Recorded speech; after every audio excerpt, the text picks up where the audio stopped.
Bismillahirrahmanirrahim.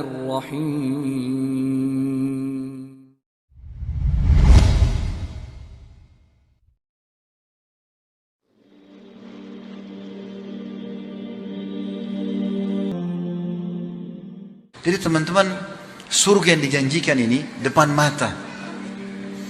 Ada orang mati syahid di perang Khaybar. Orang ini baru masuk Islam, baru syahadat.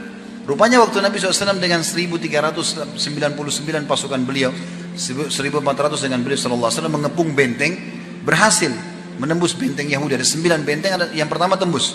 Lalu Nabi SAW bagi-bagi harta rampasan perang. Rupanya orang ini pantau peperangan Nabi SAW. 40 hari dia lihat tiap hari peperangan Nabi. Maka dia tertarik lihat Islam. Orang sholat, baca Quran. Dia orang Arab, dia ngerti Al-Quran, bahasa Arab. Dia tertarik. Setelah Nabi SAW menang, dia datang kepada para sahabat tanya, ini agama apa kalian ini?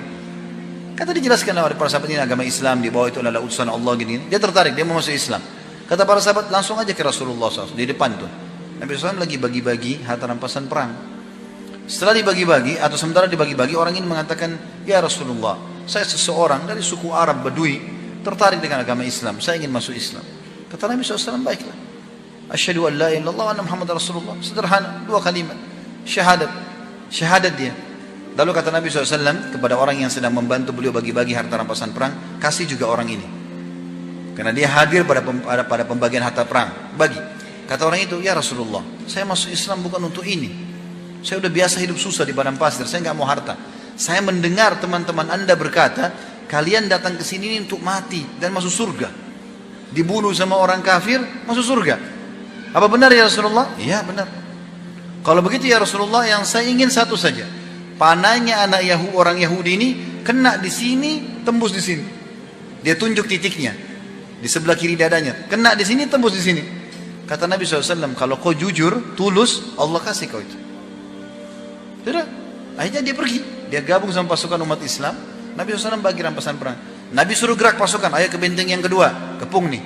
Begitu dikepung, strategi orang Yahudi berperang pada saat itu melemparin anak-anak panah dari dalam benteng ke arah pasukan muslimin. Begitu terus, mereka pengecut, nggak mau ketemu. Maka pada saat itu dilempar anak panah. Subhanallah, anak panah Yahudi yang pertama terlemparkan kena ke orang ini. Dan uniknya, kena di titik yang dia tunjuk. Di sini, tembus di sini. Mati dia, jatuh. Terbunuh. Nabi SAW melihat ada orang terbunuh, karena orang semua tidak mati kecuali dia. Ya tinggal dia yang jatuh. Yang lain kena, pas pakai perisai tertahan. Orang ini mati. Kata Nabi SAW, huwa, apa ini orang tadi nih? Yang tadi baru masuk Islam? Kata para sahabat, iya Rasulullah. Kata Nabi SAW, subhanallah, maha suci Allah yang membenarkan janjinya. Dia baru minta, Allah kasih, dan di titik yang benar yang ditunjuk. Gitu kan? Lalu apa kata Nabi SAW? Siapa yang ingin melihat penghuni surga yang belum pernah sujud sekalipun, ini orang. Tidak pernah sholat ini, baru syahadat mati. Dan mati syahid. Dan dia ikhlas. Ya? Maka dia masuk surga. Lalu apa kata Nabi SAW? Ini wasiatnya. Ini penutupan bahasan kita. Apa kata Nabi SAW?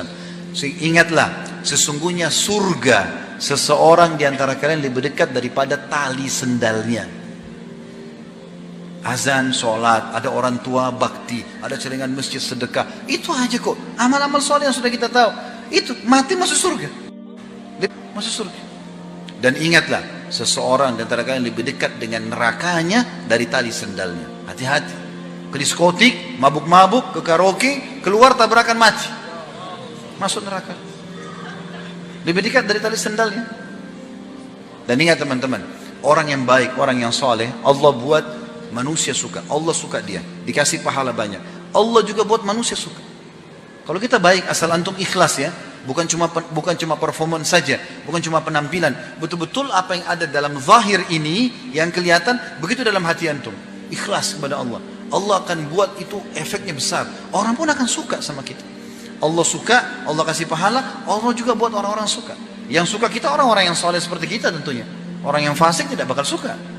Dia tidak suka dengan orang-orang yang baik, gitu kan? Begitu juga dengan teman-teman orang yang buruk, maka Allah benci. Allah buat juga orang tidak suka. Orang kalau walaupun dia teman dekat, tapi orang itu suka bohong, orang itu kasar, orang itu suka mukul, mencuri, temannya pun tidak suka sama dia. Tapi kalau orang jujur, amanah, santun, ramah, orang suka. Maka kenapa tidak jadi orang soleh ini? Apa uzurnya? Dan kenapa harus menjadi orang buruk? Untuk apa? Ingat, peringatan sudah sampai ke Bapak Ibu sekalian. Allah Subhanahu wa taala akan minta pertanggungjawabannya teman-teman. Maka ambil ilmunya, amalkan.